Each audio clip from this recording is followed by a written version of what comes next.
Welcome to the Safe Business Agility Podcast. This is the place to get advice, stories, perspectives, and updates about safe and related topics to help you work differently and build the future.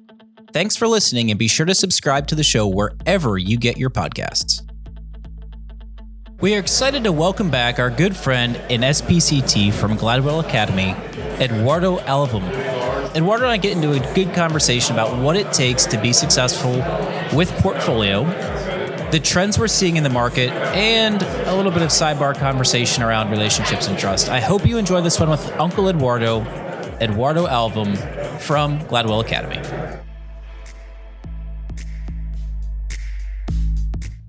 Eduardo, it's great to have you back on the podcast. This time it's a little different. I think the last time we were sitting in Boulder in a nice quiet studio, and now we're hanging out at Summit in Prague. A little bit of energy, aka noise in the background.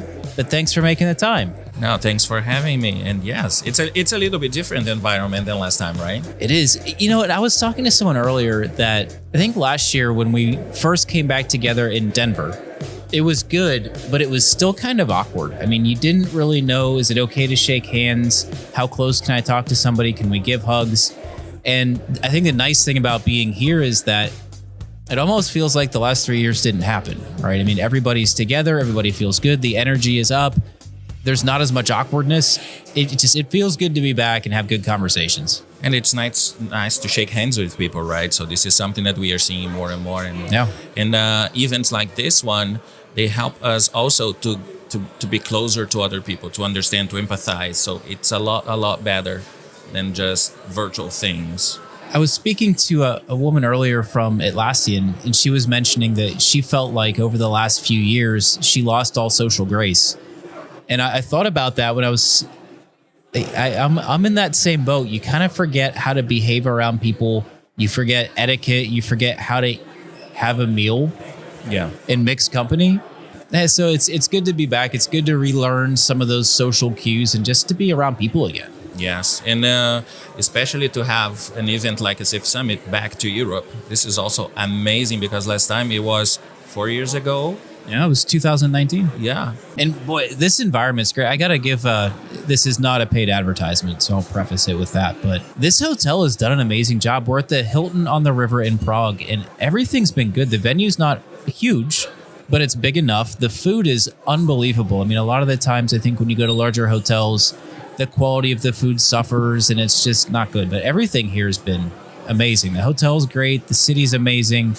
It's been a good week. I couldn't agree more. And the level of service that they provide us, we can see that there's customer centricity, right? I think that's something that Hilton is really known for. And I'll give her credit. Paris Hilton, that's one of the things that she's really focused on since she's taken a leadership role in the company is you've got to put people first. It's experience above all else.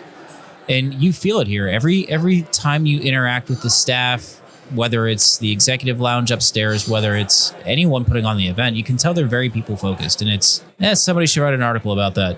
Yeah, that should be a very good idea indeed. So Eduardo, since you've been here, have you had a chance? Did you have a speaking presentation? I didn't speak myself this time, but I have attended one this morning that I like really from the Mercedes-Benz Mobility. Yeah. Wow, that's amazing. That was really, really amazing. I think it's really cool how, well, for 2 summits in a row now, we've had 2 auto manufacturers that I think historically are viewed as being very stuck in their ways, right? I mean, they're very storied German auto manufacturers. And when you think of fast to move, quick to adapt, I mean, that's not really the first thing that comes to mind. And when you hear, last year we heard from Porsche, this year we've heard from Mercedes-Benz. When you think of cars, those are 2 of the most premium, high-performing vehicles that you can imagine, and that legacy means so much. And when you consider that they've been able to retain that, but also completely change how they approach problems, I think it's a really cool way to look at how businesses are evolving in this digital world that we live in, right?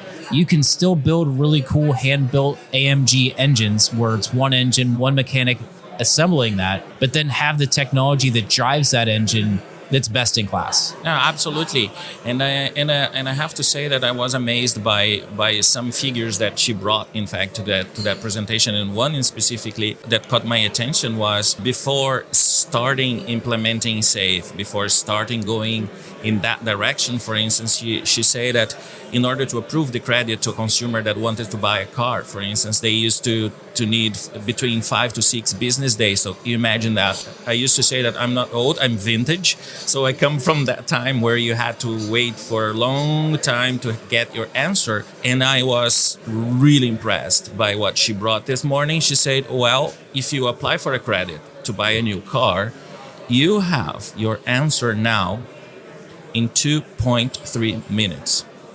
Can you imagine this kind of things? So when they have first started out, she said that they've started their journey in 2017, for instance, in just 6 years, a little bit less than 7 years, how drastically changed the landscape. And I can tell you that many of the customers, they might not even be happy on having to wait 2.3 minutes, but the amount of changes that they have been introduced to, that they have been exposed to. And another thing that caught my attention is they have had the top management support, so they have been there for their people. But also one thing that she mentioned is when they have achieved a certain level of excellence at the team and the art level, then they have started asking different questions, and then was the moment that they have started introducing the large solution in the portfolio subject. So that is a very, very nice, interesting strategy to follow as well. Certainly. I think it's similar to the patterns that we've seen in other industries, over a lot of years. And I think I go back to just looking really at who they are, and you got to admire their ability to recognize and admit that it's time for things to change. And when you think about something like consumer credit, there was probably some discomfort in saying that we can remove the manual human review from the process. But possibly in hindsight, the decisions that are being made are probably better decisions because you have all of that data, you have that historical context, the machine can access the information fast and make that recommendation through a level of analysis that people just don't have time to do. If you're a loan officer and you have hundreds of applications sitting in your queue, you're going to have pressure to move through them. So maybe you're not as detailed as you should be. But with, infinitely immutable architecture, the computer doesn't get tired, right? It's going to make the same sort of decision for every person every time and evaluate the same risk profile. So it has to make them feel good that their business is probably at less risk now than it was before. Yeah, and another interesting thing or data that she brought is that, of course, they are customer-centric company. They understand what the customer needs are, but also they've said it was a matter of survival as well. Because if you want people to take credit from you, for instance,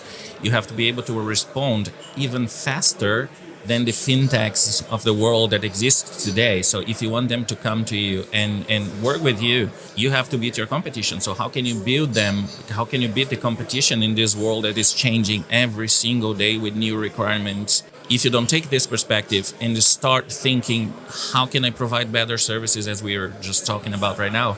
How can I understand and put myself in the shoes of my customer? How can I can provide a great level of service that is good for them and good for our company as well? Well, and as well to the dealers, especially in the US where we have the independent dealership model.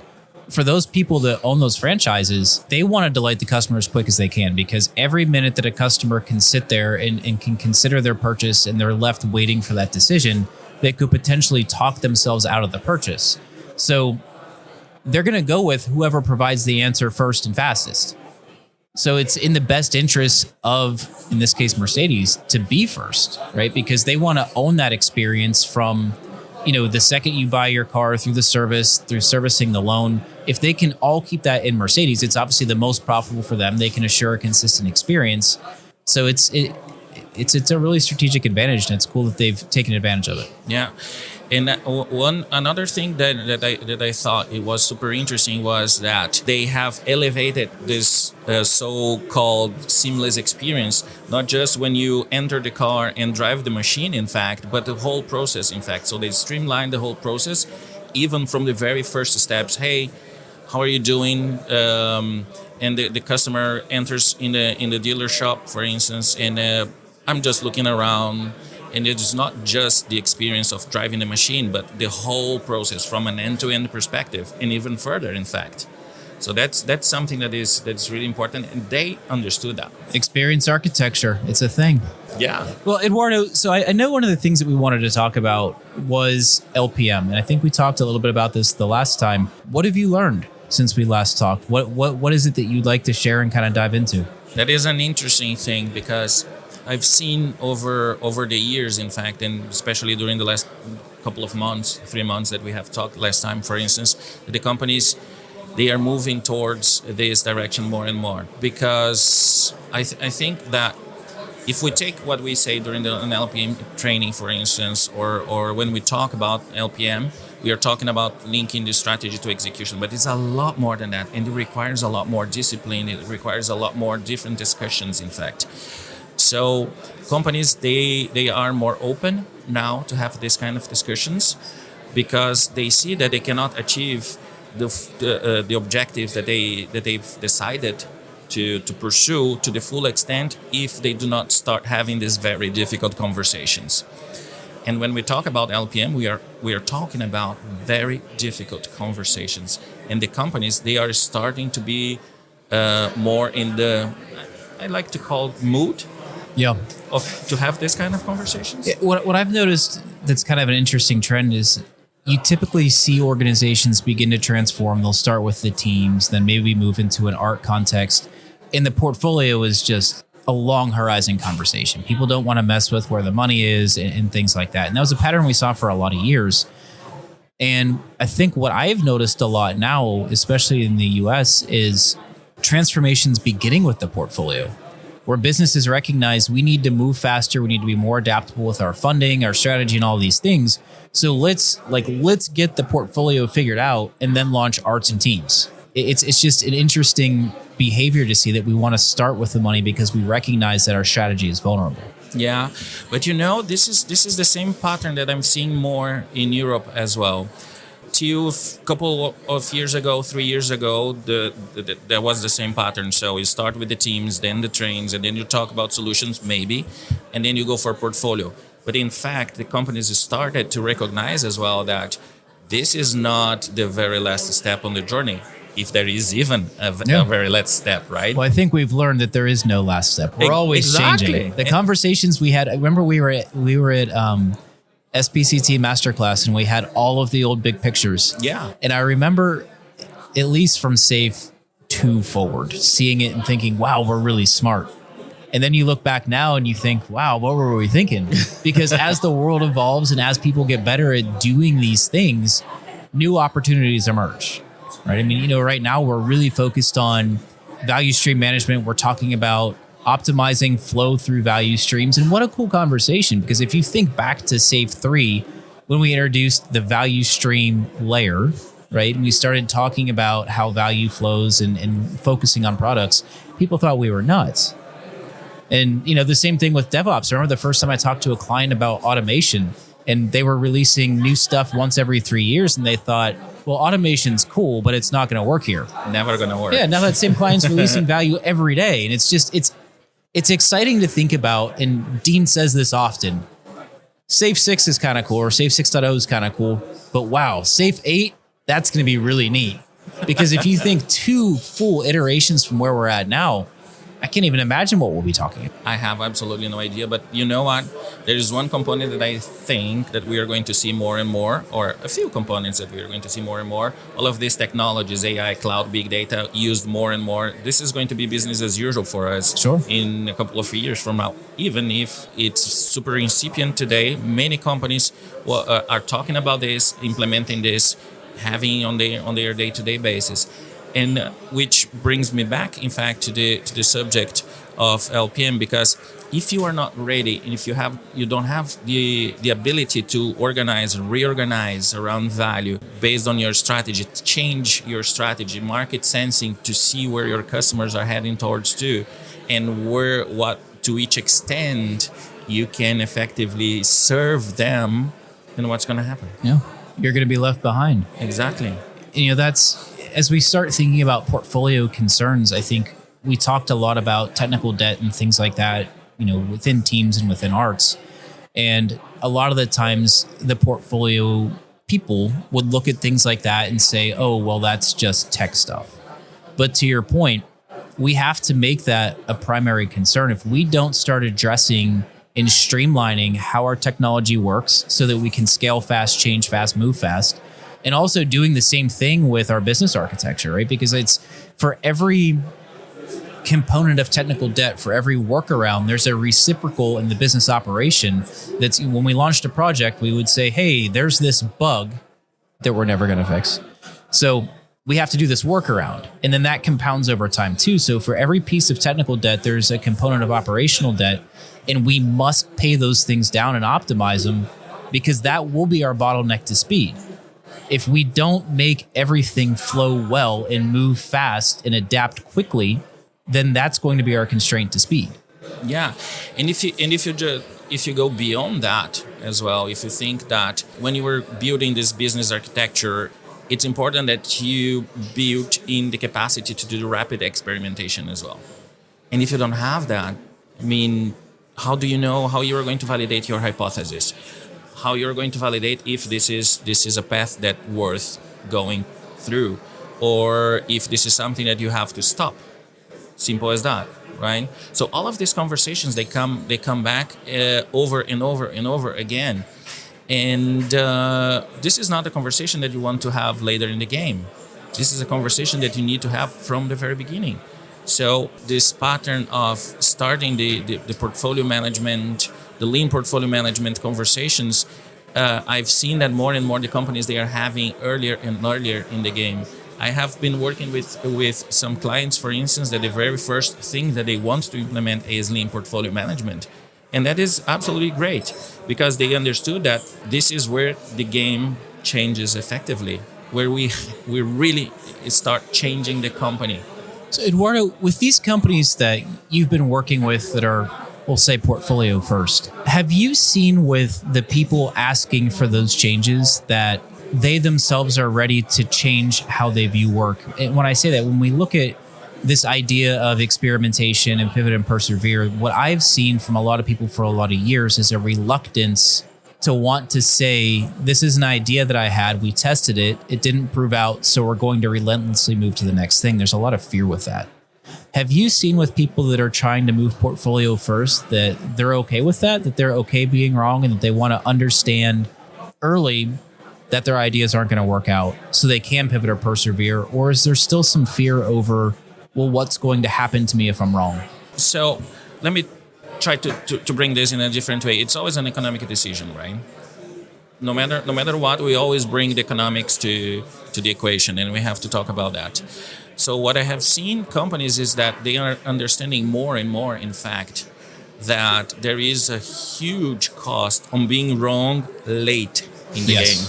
And this is typically something that we don't evaluate, right? Because we are just used to do things in a certain way. So when you bring this conversation to the table with the executives, for instance, okay, maybe you will be wrong. Yes, but it's better to discover that you were wrong very early in the game.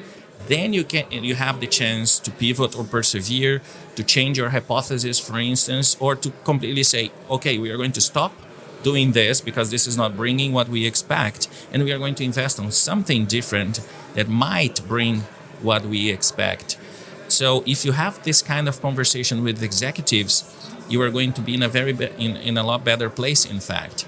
It's always an economic discussion in that sense. So yes, some companies, they are still afraid to change the perspective because this changes completely the perspective and the way that you are going to operate things. But they are becoming more and more ready to take this risk, if I may say, and to start trying things earlier in the game, in fact. It's almost the exact opposite of what we used to see, which was we realize now that this idea is not going to work out, but we've already invested so much time and capital, let's just finish it. So what you're seeing now is let's spend as little as we can to figure out whether or not the idea is good. And if it's not, well, that's okay because we didn't spend that much, which is the behavior we want. Yeah, that's exactly that. Which reminds me, in fact, I have worked with a company, for instance, many years ago, and one of the decisions was we want to start this big program, for instance, and we go all in, and more than 300 engineers and so on to create a big system. And it happens that 2 years after, we have delivered the system. It was great idea, but the market was not ready for that.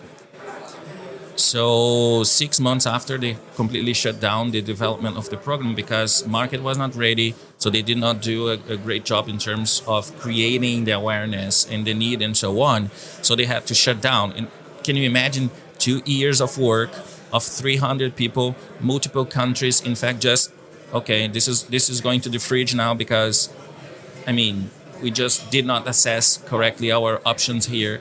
And the amount of money that is spent on these kind of things, where you could be spending money on something that was meaningful, valuable, for instance, and that the people could start consuming. And from the Mercedes presentation this morning that we were just talking about. And by the way, that will be available on Safe Studio in like a month. So everybody listening that's listening to us talk about this cool presentation from Mercedes, you can check it out. It'll be there. And it's totally worth. Yeah.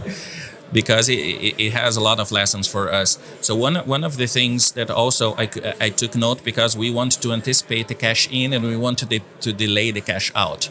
And that's exactly the point here. So if we want to validate hypotheses, if we want to anticipate learnings, right? Because we can easily translate to learnings as well, to knowledge.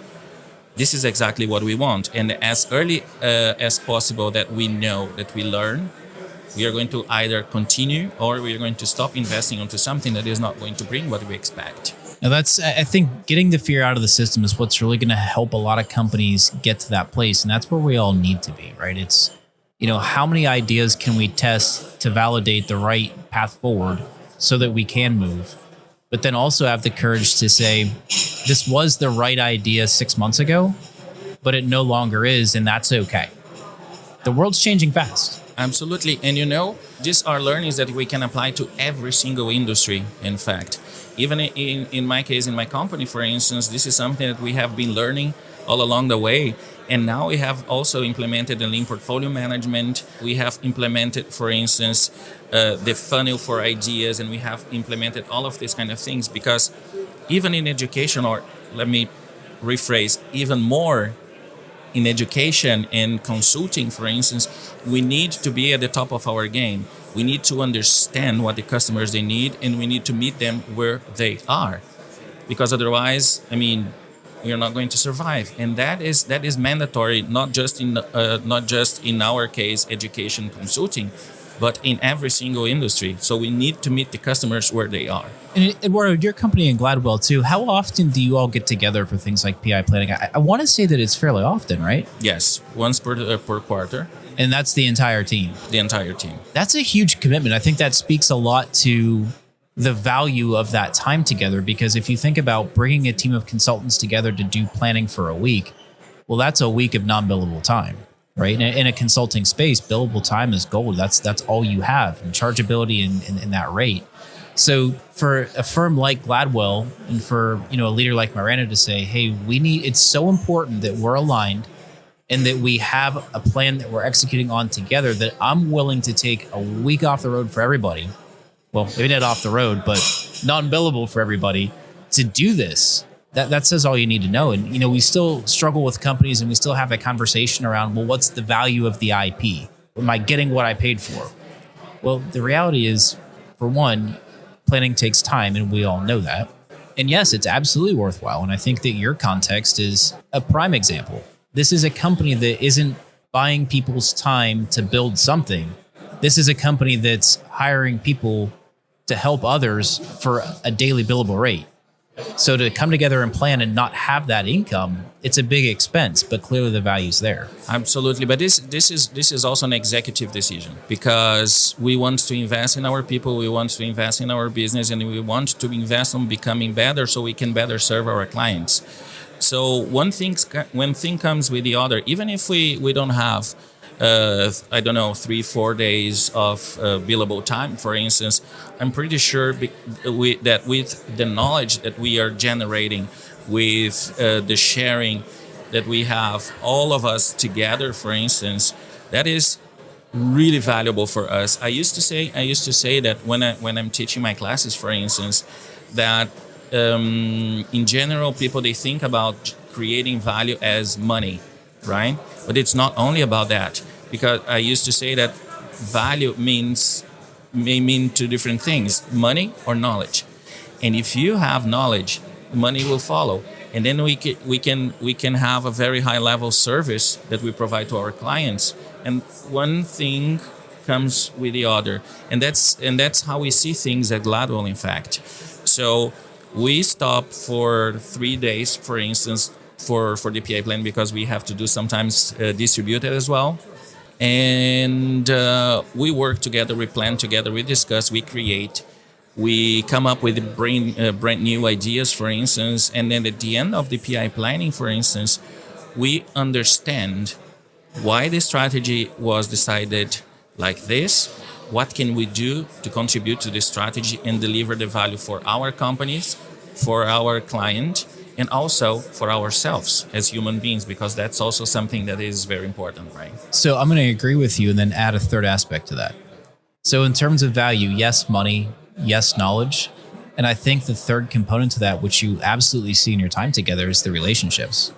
The time with your colleagues to build trust, to build rapport, to understand the strengths and desires of your teammates. I mean, come on, in your context, that's everything. If you have a relationship, it's, throughout business, knowledge is a very important component. But at some point in your career, as equally as important, if not more important than knowledge, is trust. People who you have a relationship with, people that you can trust in a time of need.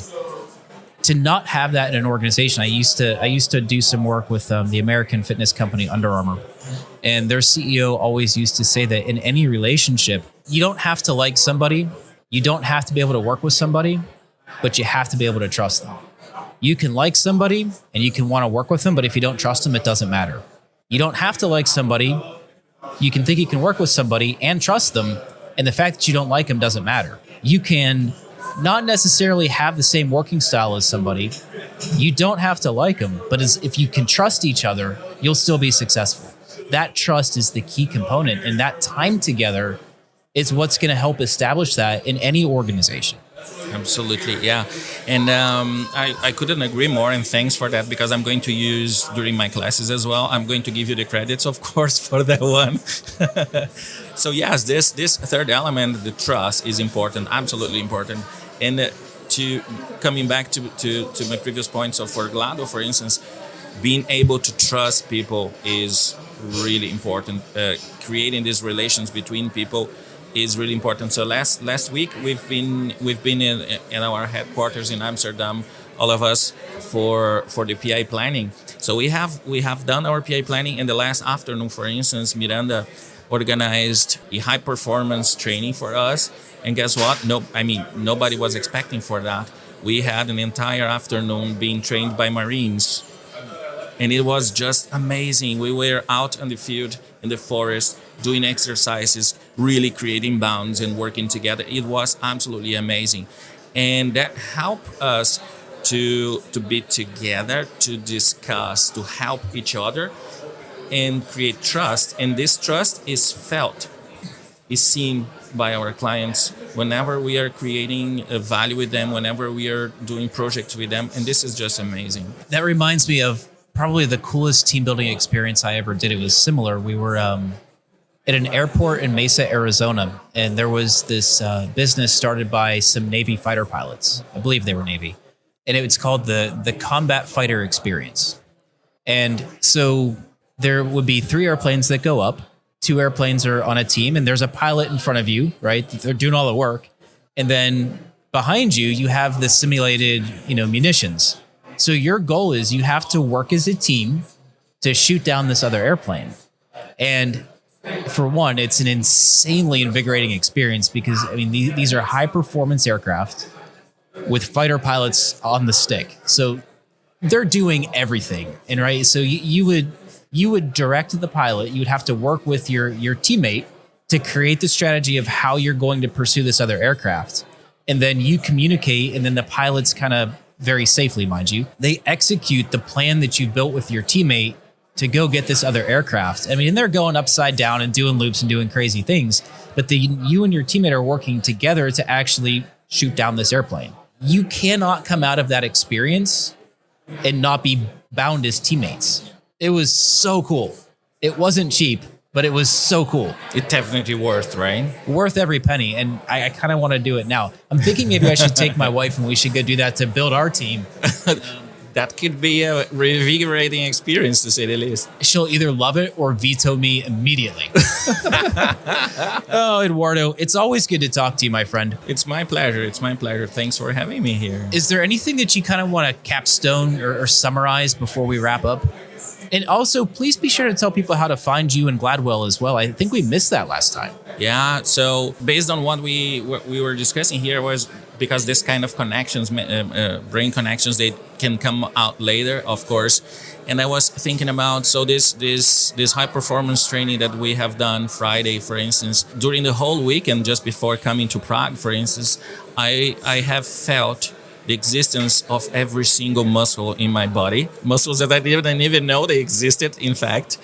And that kind of triggered me a different type of thinking as well, because when we talk about LPM, for instance, the LPM triggers the organization to find the muscles that you have within your organization already that you didn't even know they exist. But it just needs to start the conversation, and then you are going to find the right muscles. And I think to kind of bring some of the other points of our conversation into that is to be successful with LPM, with changing how your portfolio operates. It takes trust. You've got to take the time to build the trust with your team, and you've got to overcome this me versus you mentality and instead approach work as this is all of us together working for the purpose of delighting our customer, whoever that is. So it's very hard to have success in that space without trust. Indeed.